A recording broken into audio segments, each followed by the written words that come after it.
اعوذ باللہ من الشیطان الرجیم، بسم اللہ الرحمن الرحیم۔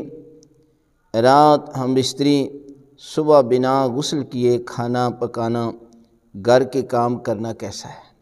تو یہ ہے کہ جب رات کو میاں بیوی ہم بستری کریں، غسل جنابت واجب ہو جائے تو بہتر ہے کہ جلد از جلد غسل کرنا چاہیے۔ اگر صبح تک نماز فجر تک غسل نہیں کیا تو پھر اس کے بعد جو ہے وہ غسل کرنا چاہیے۔ نماز اس کے بغیر نماز نہیں ہو سکتی، لہذا غسل جلدی کرنا چاہیے۔ لیکن اگر غسل نہیں کیا کسی وجہ سے تو عورت جو ہے وہ کھانا پکا سکتی ہے، کھانا کھا بھی سکتی ہے اور بغیر غسل کے گھر کے کام بھی کر سکتی ہے۔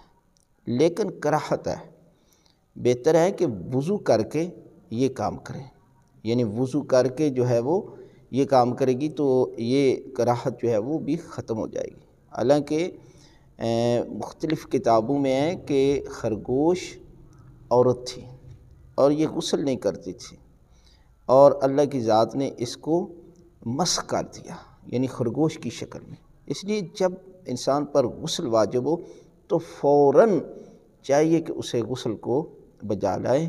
لہذا اگر غسل کے بغیر وہ کام کرتا ہے تو یقیناً گھر میں جو ہے وہ رحمت نازل نہیں ہوگی، وہ برکتیں نہیں ہوں گی۔ لہذا چاہیے کہ فوراً ایکشن لے کر جو ہے وہ آپ غسل کریں، میاں بیوی دونوں غسل کریں۔